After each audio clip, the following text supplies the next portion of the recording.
holiday season, you might be looking for nutritious, convenient meals to keep you energized on jam-packed days. Factor, America's #1 ready-to-eat meal delivery service, can help you fuel up for brekkie, lunch, or dinner with chef-prepared, dietitian-approved, ready-to-eat meals delivered straight to your door. They just drop them at your door, people.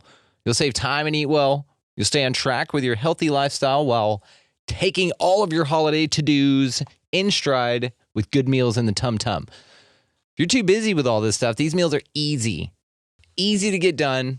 They taste great.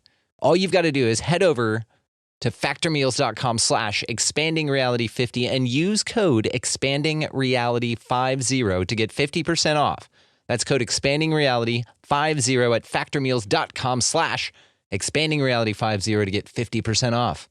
Grandma, can I have the chocolate chips? This secret recipe moment made possible by Emory Heart and Vascular Center. When Grandma needed heart care, she came to Emory. The difference? Emory Healthcare performs more heart procedures annually than anyone else in Georgia, which means better outcomes for our patients. And we offer advanced and personalized treatments developed by our top specialists that others don't. Like Grandma knows, where you start your heart care matters. Smart Cookie. EmoryHealthcare.org/smartcookie.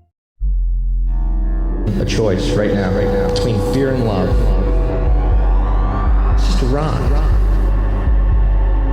Out of the dark night of ignorance and into the shining light of truth. Expanding reality. A population of citizens capable of critical thinking. We don't see things as they are, we see them as we are. There's a level of reality where everything dissolves into an ocean of energy. We empower our experience by insisting on our authenticity. That's very profound. Very. Expanding reality. Welcome to Expanding Reality Podcast. I'm your host, Brandon Thomas. Today on the show, guys, we have Faye Fulton. She is a story expert. She is incredibly cool. We had a lot of fun learning about storytelling, and it's stuff that you don't think about. It was things that she was pointing out, an example she was giving that it wasn't even on my radar. So she expanded my reality with this show. She's wonderful. You guys, all the ways to contact her if you are a business owner or a professional looking to grow your business or career through storytelling, which she points out the importance of, which now I see the importance of. It was an unknown to me before this episode. Then you can do so in the show notes. I have her website and her Instagram link down there. Reach out to Faye. She was a delight to have on the show. She's a lot of fun and a very, very sweet lady. So without further ado, Miss Faye Fulton. Very grateful to have Faye Fulton on the show today. How are you doing today, Faye? Doing great, Brandon. Thanks for asking. Yeah, absolutely. Well, I'm really excited to speak with you. I came across your Instagram profile, and it just said great on podcast. So I was like, I'm going to take her up on it. And so we connected through there, and it is one of these synchronistic things that I've been following. It just one of those things that popped up. I don't believe that they're for no reason. And we were able to connect, and I'm really excited to speak with you today. You have a fascinating career. If you don't mind, for the audience that doesn't know you, just say a little bit about yourself, please. Well, as Brandon shared with you, my name is Faye Fulton, and my career is something I love. I feel so fortunate to have my career. I've always worked in the field of communication. And right now, I have niched my field, my career. So the only type of communication that I speak on and that I work with, because I'm a keynote speaker, and I'm a consultant. I work one-on-one with clients. But my niche now is business storytelling. That's the kind of communication that I'm into. So that's really in a nutshell. I love it. But I love working with business stories. It's so different than other types of storytelling, which are for sheer entertainment. Right. So what is the difference then between just regular plain old storytelling? I went down to the yard the other day, and this is what happened. Between that and what you do? Quite a bit, but thanks for asking. Well, the thing is, in business storytelling, you have to work with storytelling strategically. There's a reason that you're going to be sharing a story when you're in business.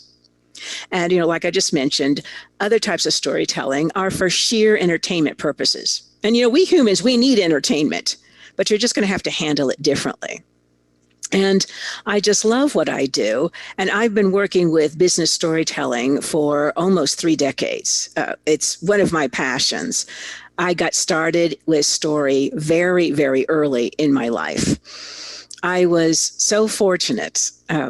I wouldn't trade my childhood with anyone's, but I was so fortunate. I grew up in Italy. My father was a big muckety-muck corporate executive, and he got a fabulous opportunity. So he moved me, my 2 sisters, my mother, to Italy before I was 6. So really, that's where I'm from. I don't remember much of life when you're tiny, but that's where I came out into the world, in Italy. And why it was so fabulous, well, many, many reasons, but I actually grew up with 2 families. I had my American family, but then my other family was just one person. She was an Italian contessa, and she was a retired opera singer. When I met her, she was approaching 70 at a gallop. So she'd been retired for a while, but she was very famous all throughout Europe. People really knew who she was. But she's the person that got me interested in storytelling. Now, growing up, now don't get me wrong, please, because I love my parents, but they were just very, very different kind of people than my contessa was. My parents were not emotional. They were not lovey. I don't ever remember my parents hugging me. So they just could not give me the kind of thing that I wanted. I wanted to know how the world worked, how you deal with people. I had all these questions. And every time I would ask my parents a question, invariably the answer I would get is, because I said so. Now, the Contessa, if it took an hour to answer my question, she would take an hour to answer my question. I mean, she was just so different from my parents. And like I said, don't get me wrong.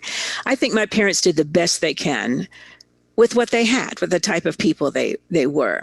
But I needed so much more to grow up. So I met the Contessa. Have you ever been to Europe? I have not. Well, China, but that doesn't count. That's Asia. So no, that not, wouldn't not Europe. Europe. That's the furthest I've been. No, ma'am.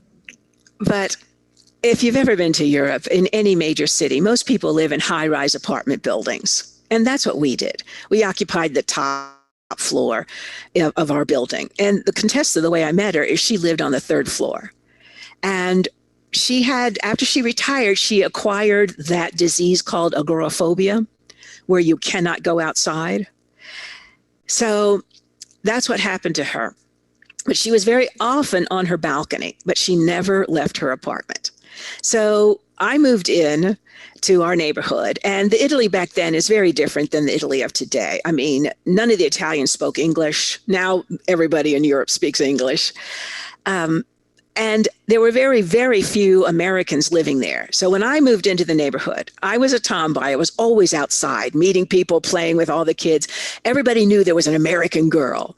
And so I was like the talk of our neighborhood for a while. And that's how she met me, off of her balcony. And she invited me up to her apartment. And then after that, we just developed this incredibly special, incredibly close relationship. She was really a second mother to me. She taught me so many things. And I would spend all my afternoons with her. I'd come home from school, I'd go right to her place, and then I'd be home by dinner time, which was just taking the elevator up several flights. I was in the building, but I was with her. But she's the person who taught me about storytelling, who exposed me to it. Because she never left her apartment, all of her friends came to her. Well, these were all incredible performers, singers, musicians, dancers. They were from all over the world. So I heard stories in all different languages about all different cultures, and it was absolutely fascinating to me. And you can imagine these people were already performers. They were incredible storytellers. So I had that started me out in storytelling. But then when I was 8, we went to America to visit my grandparents.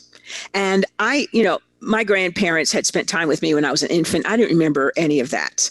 So I really met my grandparents when I was 8 years old, to my recollection. And my grandfather, he was retired by the time I met him. He was a creative person like myself. We were the only two creative people in our family. But what he did in retirement is all day long, he walked around with a little pad, and it was one of those pads that had the spiral at the top. And he had that pad in his hand all day, and he was constantly writing stories. But his stories were really different from the stories that I was used to in Italy, because his stories had to rhyme. That's the way he wrote his. So my grandfather and I spent hours together every day figuring out how to rhyme his stories. And then every night after dinner, we'd still be at the dining table. My grandfather would read all of us his story that he had written that day. And most of them were hilarious. They were all really good stories, but he was an incredible storyteller. So that's really how I got my interest in stories. And then, of course, like I shared, my whole career has been in communication, but now I've just niched it down to business storytelling. And so I love what I do because it's been unfortunate. And what I mean unfortunate, over the last 5 to 6 years, stories and storytelling have become buzzwords in business. And right now, everyone is talking about story.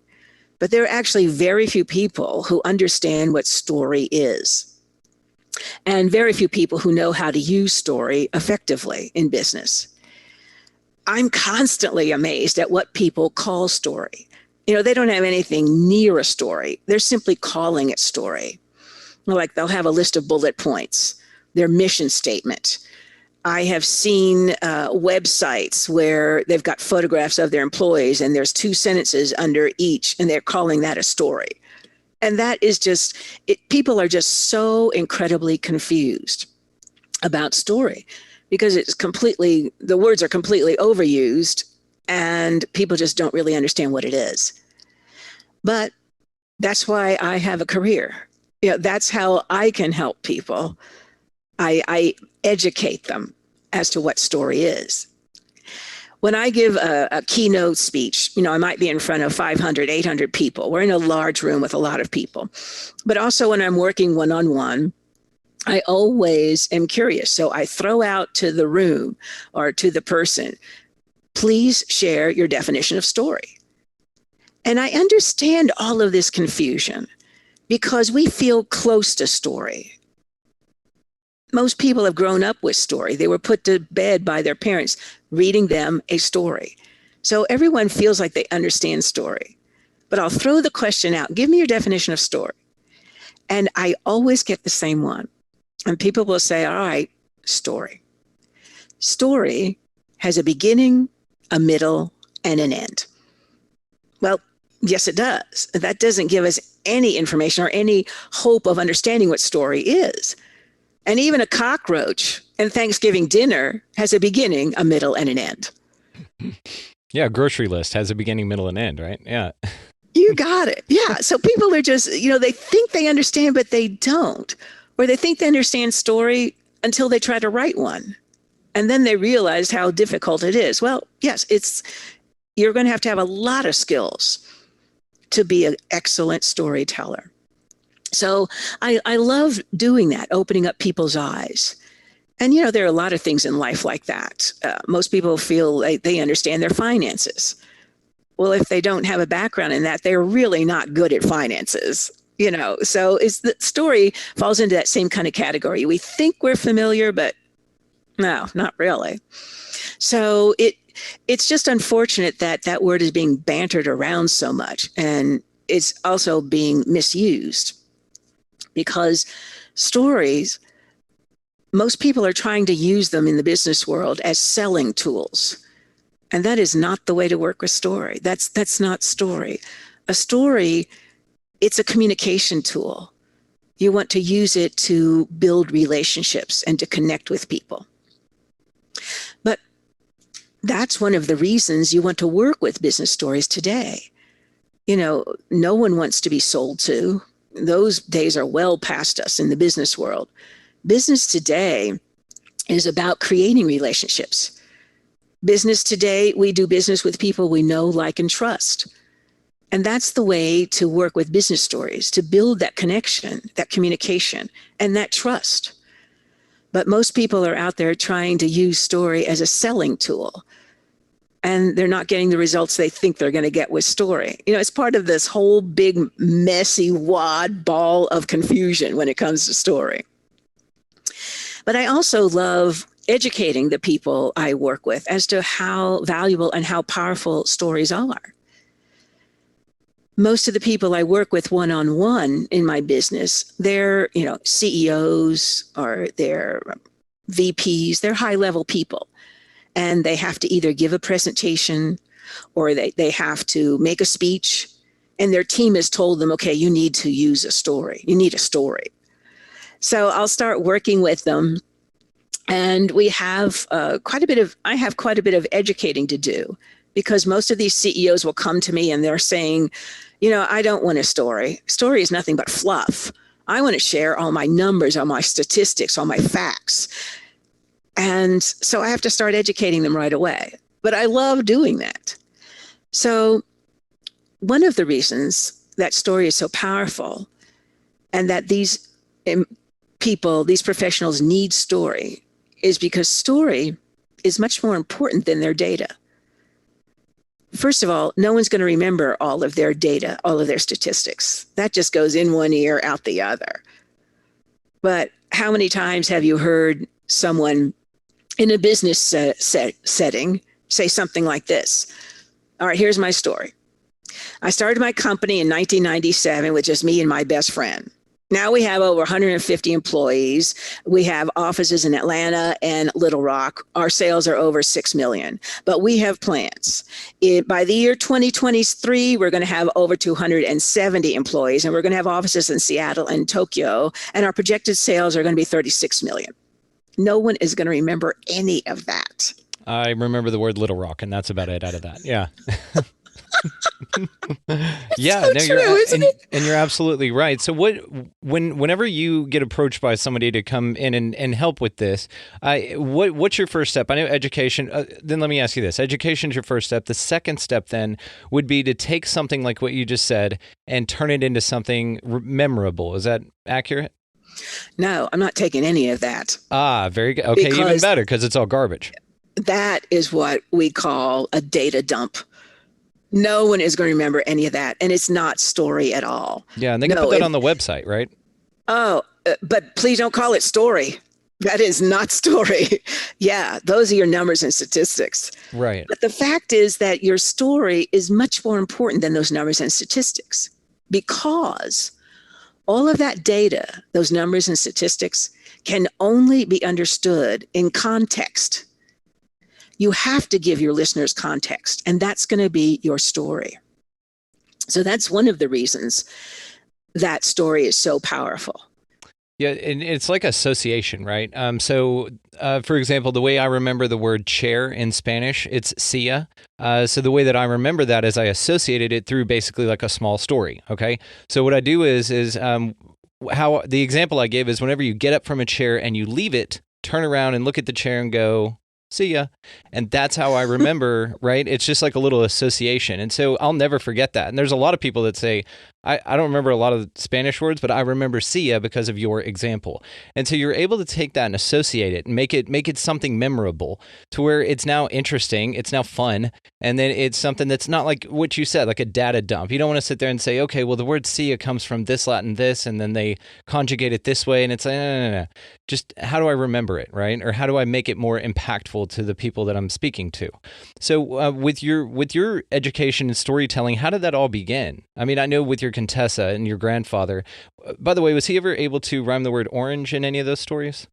No. That the is ultimate, such right? a difficult one. Oh, yeah. No.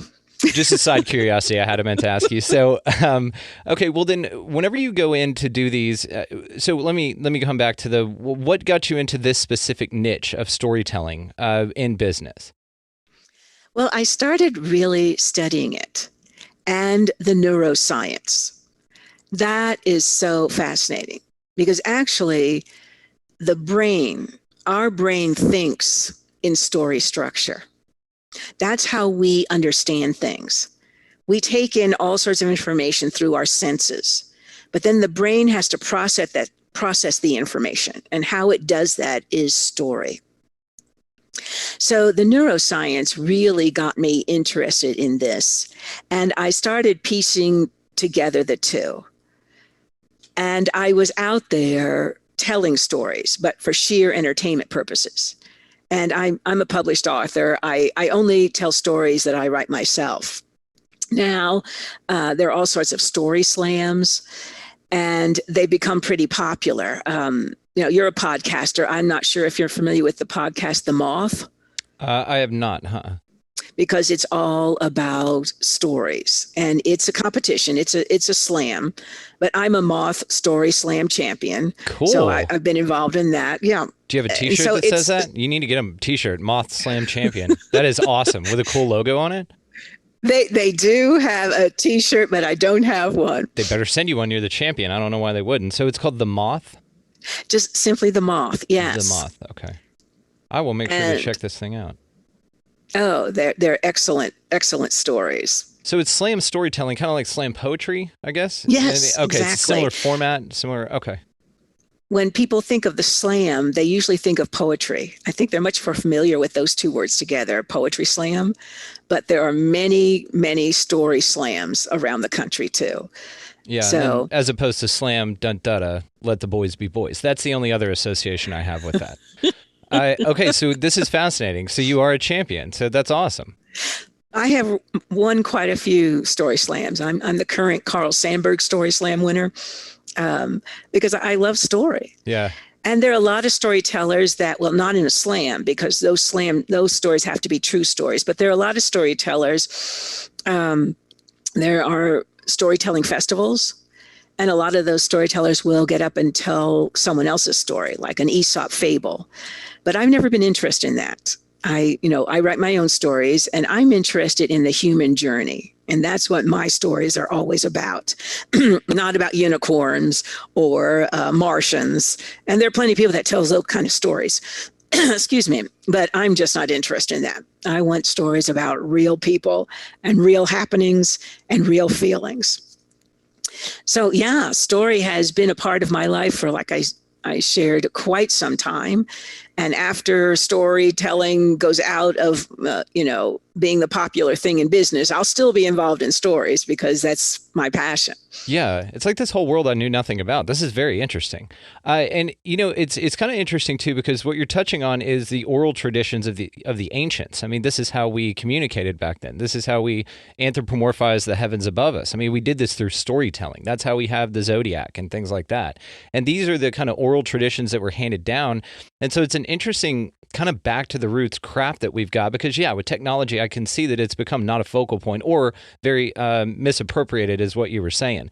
And you even look at things the way technology has taken, because you look at any social media and you can put anything on your story, right?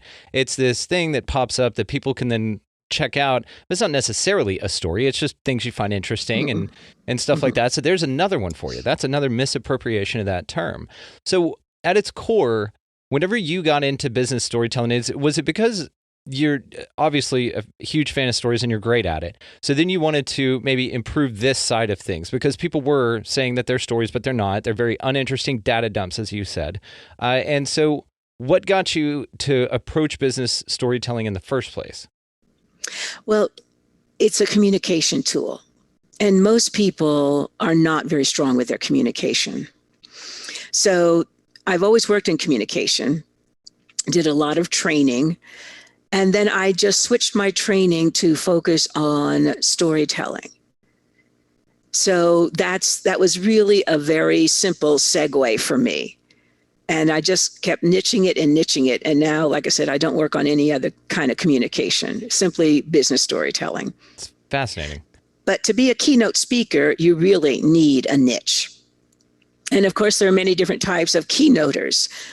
I am, excuse me, I've got a tickle in my throat. Sorry about that. It's allergy season. I hear you. I'm doing the same thing out here. We've got it all blowing around. I am what is known as an educational speaker, because I will educate people on business storytelling. So when they leave one of my keynotes, at least they won't be confused about what story is anymore. So I've always been in that area, training and educating other people. But today, in the information-laden world, your job truly is to communicate effectively. In today's world, with the internet, you can go out and find any information you want, but you're going to have to get that understood. And that's another thing people are really fuzzy with. I hear a lot of people say, well, I just want to get my message across. Well, I hope that's not your goal. Yeah. Just to get your message across, what you've got to do is get your message understood. So it's all back to those communication skills. But another reason that business stories are so powerful is because stories are co-created. And it's one of the things that has real power. And what I mean is, when I'm telling you a story, you're not just sitting in your chair listening, because your brain is very active. While I'm telling you a story, your brain is creating a picture of that story inside of your head. You're going to have this movie going on, because the brain thinks in images, not in words. And because you create your own image, you're going to be able to remember that story. So it is another terrific reason to work with business stories. Now, for example, what if I shared this with you? What if I said, she put on her emerald green dress, stepped into her black stiletto heels, selected the perfect hat for the occasion, strapped the kids into the backseat of the car, and drove off toward downtown. Now, you were creating an image of that woman. Yeah. So what kind of hat did you see on her head? What kind of hat did she have? See, that's the only, and this is what I was thinking. So I'll answer your question. I was thinking like one of those big flowy ones to kind of go with her gown, and definitely black because it's got to match the shoes. But I was thinking about that too, because that's the only one you didn't give a color descriptor for. And so that's why it sticks out in your mind that this is the one that you're curious, or you can almost imagine for yourself, because you told us what to see on the other two items that she was wearing. Well, it's interesting that you said a gown, and that's not what I was talking about. What did you say? Because the woman that I'm talking about, she had on a Christmas hat. She was taking her two daughters downtown to see the Christmas decorations. But that's my point. You were creating that story and that image inside of your head. You're going to be able to remember that. But I want you, Brandon, and all of your listeners to be very clear. What I just shared is not story. That is very far from being story. I mean, it could develop into a story. It's going to need a lot of work. Because what I just shared with you is simply a series of events. Right. That's not story. But you had that image in your head, and that's why we remember stories. So they're powerful in so many ways. And, like I was sharing with you, when I start to work with people, I educate them as to why you want to use story. Those CEOs are going, why would I tell a story? I want to give my numbers, my statistics, my facts, where we're located. Oh, boring. No one's going to remember that. But the thing is, we're going to do business with people. You want to make a connection. They want to feel like they can trust you. And stories are the fast track to trust if you tell the right story. So there are 5 types of business stories that professionals need to be telling in today's world. There's a whole lot of learning to do when you get into story. And then those skill sets. If you are able to you write a great story, but you are lousy at telling that story, it's going to fall on the floor. You're going to bomb. So it's not something you're going to be great at right out of the gate. Like any other skill, you're going to have to learn these skills. And you're going to want a signature story that you can pull out of your pocket whenever you need it to make those connections, to stand out from your competitors. What's your signature story? Well, it's to too long to tell. I have 3 of them. Actually, it depends on what circumstances I'm in. Okay. So I bet it would be too long to tell on your podcast. But yes, I do have signature stories. And most people, when I start to work with them, they'll go, well, I don't have any stories. I don't have an interesting life. I mean, you grew up in Italy. You sound like you've traveled a lot. You have an interesting life. You have all these great stories. Well, everybody has stories. But most people say, well, I don't have anything interesting to share. There's nothing interesting about me. So I usually have to spend a lot of time. I have exercises that I go through to bring those stories to the forefront of the gray matter. We all have stories. Yeah. And they don't have to be fabulous or spectacular. And I educate people about the 5 types of stories you want to be telling. And there are certain times you need to tell certain kinds of stories. So it's just so interesting. And my career just really fulfills me because I know I have helped people. We'll work on a story. They go out and they give their speech or their presentation, and they come back to me and they tell me how effective it was. And I just love being able to do that because there isn't a doubt in my mind that I am able to help people. They might have an MBA. They're great with knowing how to run a business, but that's not me. I can help with my skill set. Which just increases their skill set as well, which is cool. That's an interesting thing to do. Do you have just a small example or a shorter version of an example of a story that you could tell us that's more on brand to what you're talking about, the differences between what we understand stories to be and an example of what we're lacking in that understanding? Well, I think to help you with that understanding, instead of sharing a portion of a story, let me share the 5 types of stories that professionals need to share, and then you'll start to understand. So the first type of story is what I call an origin story. And the origin story is why you started your business, or why did you get into the field that you're engaged in? Why did you start your career? Why are you passionate about it? And of course, when you start to share those types of stories, your origin stories, people will begin to understand what kind of person you are. So it's incredibly valuable to start building those relationships and connections. So that's what I call the origin story. The second type of story professionals need to share are beginning stories. And what I mean by a beginning story is these are stories about your childhood, when you learned the life lessons that made you the person you are today. So an example of a beginning story, you might share a story about you when you were about 10 years old. You and your brother were out playing baseball on a baseball field, and your brother hit the ball and it sailed through the air and broke the neighbor's window. Well, all the kids on the field left. They just vanished. But you were the kid who went over and picked up the ball, went over to the neighbor's house, knocked on the door, and said, "Can we have our ball back? And I'm so sorry we broke our window. I will pay to replace your window." It's a small little story, but it will convey the type of person you are. Are you trustworthy? Are you going to do what you say you're going to do? What kind of person are you? So all those life lessons you learned as a kid, they're so incredibly important. Yeah, and that's like the Sandlot story exactly, except you skipped all the part about the antics about them trying to get the ball back from Hercules, the big dog that's in there. And then, of course, he was just misunderstood. He just wanted a friend, So very cool. It's a great movie. Killing me, Smalls. Okay, what's the next type? All right, so the third type is an inspiring story. And these are the kind of stories that leaders share. They need to share because people today, they want to feel like they're part of something bigger than themselves. But they also want to know that they have value, that they contribute. So an inspiring story is used to rally your team around and to make them know that they are valued, that they have a purpose. Incredibly important in today's workplace. The fourth type of story is a value story.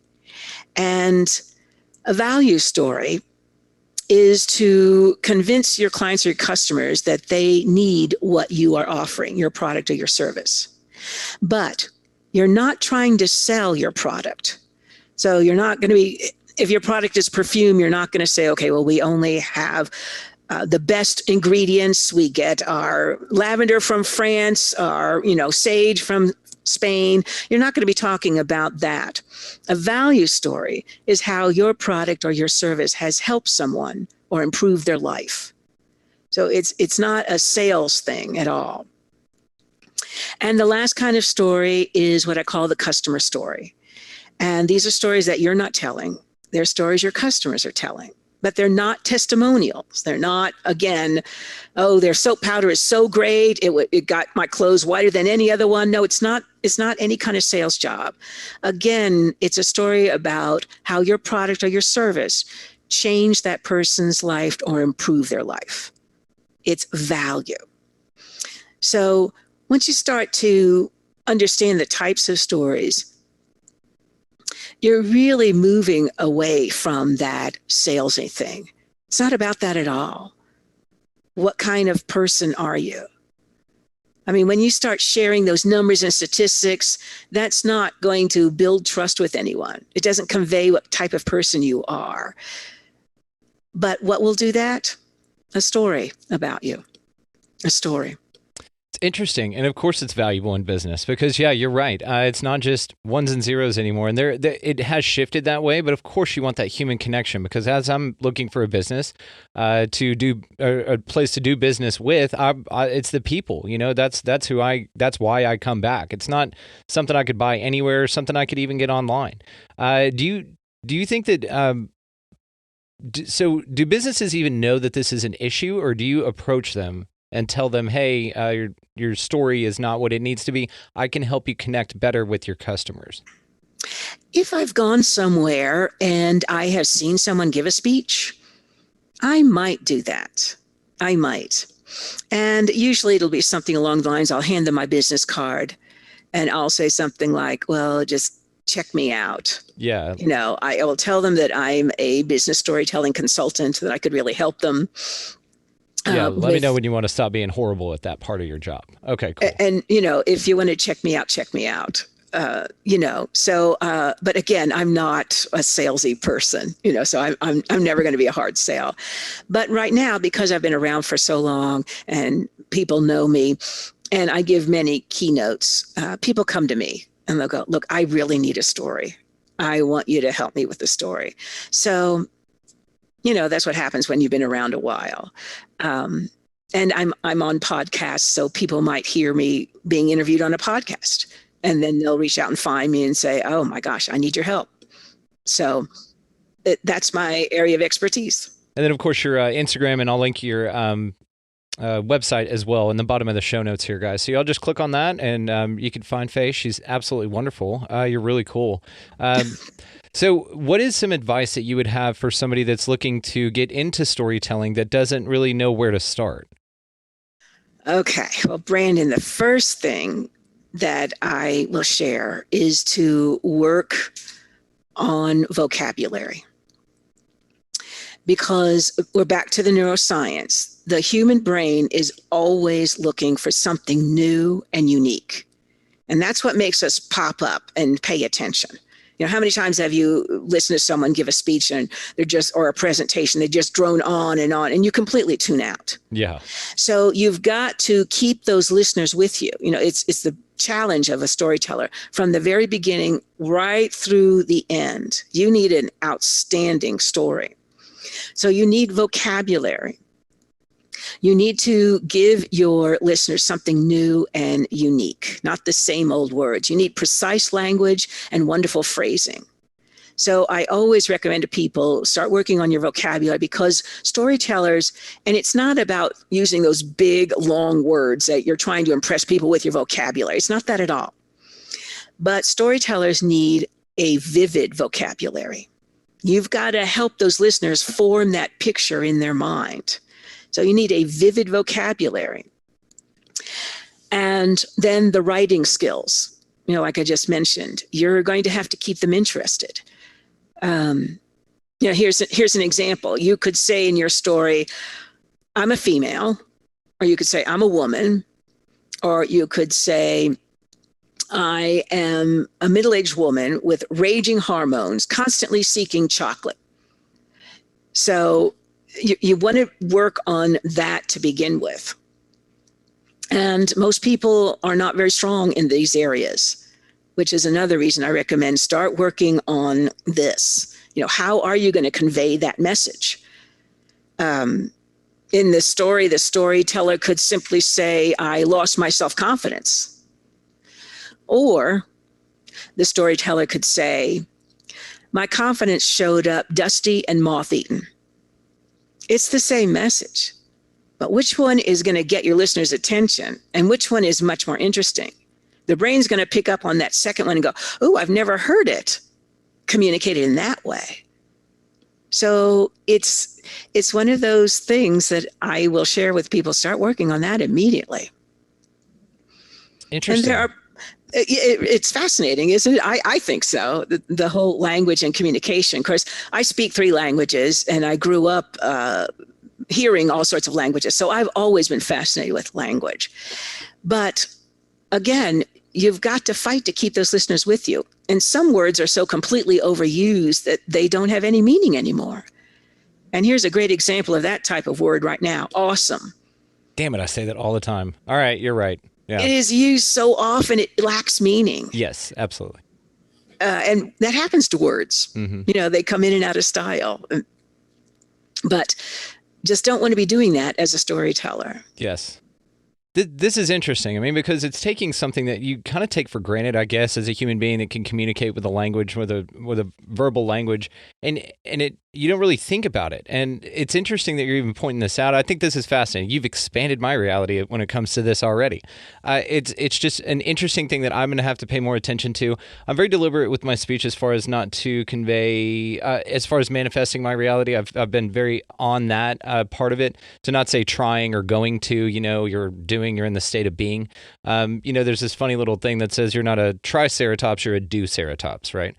And so it's an interesting way to kind of pay attention to your speech, and I do like it. I like pepping up, and so would you recommend that people just write down a sentence that they think is good and then go through and maybe pep it up a little bit in stages to kind of focus on this mentally a little bit more? Of course, just listening to good storytelling is going to be a great mentorship to do that, because then you're listening to people. But now that you've pointed this out to us, it's more of on our radar now. It's more of something that we're going to pay attention to, like what makes a great story versus what doesn't. One that's lacking, rather. Well, I would definitely recommend that. And it is true. The hardest part of writing is rewriting, your editing. You come up with your first draft, and then you've got several more drafts you're going to go through to really tighten it up and get it precise. But that's a good point, Brandon, because you're going to need that in business storytelling. In the business world, you don't want your story to go on and on. You want to keep your story around 5-7 minutes. So it needs to be a tight story. And there are plenty of times that you can have a story go on and really embellish it, but not in the business world. So that is something you've got to work toward too, that precise language. Yeah, and oh, my apologies. Go ahead. Oh, that's all right. To convey your actual meaning. It's kind of like that saying that it's well done whenever when there's nothing more to add, but when there's nothing more to take away. I'm sure you're familiar with that. That is such a great thing to keep in mind. Yes. Okay. Jerry Seinfeld, he has a famous quote, and I don't know it precisely, but it's something along these lines. Jerry often shares when he's being interviewed, he says, it might take me 3 minutes to write a sentence, but it'll take me 45 to edit it. It's so much harder to do. Yeah. So much harder to do. And then he gets down to a skill you need to be very strong in. Yeah, I agree with that. And then he gets down to, so it took him like 45 minutes to write that. What's the deal with airplane food? I think it's interesting. There you go. Yeah, to whittle it down to that. Yeah. So that's it. Take that away from this, right? It's not done whenever there's nothing more to add. It's when there's nothing more to take away. That's interesting. Okay. Outstanding. Cool. Outstanding indeed. I was going to say awesome, but I caught myself. So thank you very much for that. Yeah. Good. Well, breaking old habits is really hard. It's We're challenging. in the habit of using the same words over and over. It is so hard to do. But again, if you're not giving your listeners those words everybody else uses, you will stand out. Boom, pow. They will remember. How about that? Awesome. Damn it. Okay. I did that on purpose. All right. So anyway, we'll probably wrap it up here in just a couple of minutes. We're about the agreed upon time here. But did you have any parting words or any last little bit of advice for anybody? Well, I would say to start working on your vocabulary and your writing skills. And after we get that down, after we find a story, when I'm working with people together, we find a story. And of course, it has to be a true story. I won't work with anyone who's going to make up a story. No, this is the business world. It's about you and your reputation. So it has to be a true story. So we spend time finding the story, then starting to work on those skills. And then we're going to have to start working on presentation, how you actually deliver the story.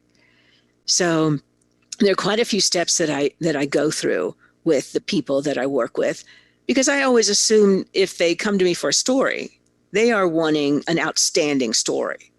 And that's what you'll need to be competitive in today's world. You need an exceptional story. So we take time to work on all of those things. It's interesting. There's a lot more to it than I thought. I mean, it's something that we take for granted, but there is. So I'm going to check out The Moth. I think that's cool. I will look into that podcast because it sounds interesting. I mean, just the whole storytelling aspect of it. Like I said, it kind of harpens back to the oral traditions of our ancients. It speaks to me on that level, which I think is great. And I think it's very valuable, especially in today's texting world where so much is lost in context and you don't really get these communication skills built up because they're not valued. But I like that there are people that do value this because it's valuable. So I'm going to be linking all the ways to find you in the show notes. This has been awesome. You've actually really opened my eyes to this stuff, and it was something that honestly I took for granted. I didn't even think about storytelling. I'm really grateful that we connected. Thank you so much. Well, thank you, Brandon. And again, you did my heart good. Thank you so much. Oh, yeah. No, it's all good. Just thank you. That. Thank you for being so wonderful. Thank you for being a friend. You are welcome on any time. If you want to come back, that'd be great. I will definitely, guys, be linking in the show notes there, like I've said 3 times now, how to find her. Go check her out, guys. She's got a great motivational Instagram as well, which I'm linking in the bottom of the show notes here. And if you are a business owner and you feel like you have good storytelling under your belt, you probably don't. So reach out to Faye, and she can help you out. Thanks so much, Brandon. Thank you. Enjoyed being on your show. Yeah, it was fun. This was neat. I was going to say awesome, but I didn't. Thank you. We'll work on it. Thanks again, Faye Fulton, for your time. Okay. Bye-bye. Incredible episode with Faye Fulton. She is a lot of fun. How interesting was that, right? I mean, you learned a lot of things about storytelling that you didn't even know. The ways to find her, guys, of course, are going to be linked down in the show notes. You all know how this works. As for this show, you can find us on our website, expandingrealitypodcast.com. That is where the link to Facebook, Instagram, Twitter, also the YouTube video of this will be up on YouTube, Expanding Reality on YouTube, which you can click straight from the website there. Again, expandingrealitypodcast.com, as well as that's where our Patreon is. If you guys want to go down to Patreon, you find the show valuable, you want to contribute as little or as much as you'd like. There's no real cap on as much. You guys just go ahead and shower it on in there. It really helps the show, and I'm always grateful for that. So thank y'all so much. Of course, as always, we want to take away from this to be better storytellers. You guys write some stuff down, improve on your storytelling a little bit because it's valuable. It's something that is kind of a lost art. And Faye pointed that out, and I'm grateful that she did that. Now, as well as that, I would like for you guys to think about other people in context of gratitude. Let's be grateful this week. Think of 5 things that you're grateful for in the morning. Think of them anytime you get into a frustrating situation. Switch that frequency a little bit and be gratitude minded. While you're being grateful, go ahead and pick up a piece of litter. Be grateful that you had the ability to buy somebody a meal, a perfect stranger a meal. Be grateful that you could just smile at somebody that you don't know and make their day a little bit better, right? Be an idea hero in that way. And just in general, guys, just y'all get out of the left-hand lane and just be good to one another. Thank y'all so much for listening. We'll see you next time.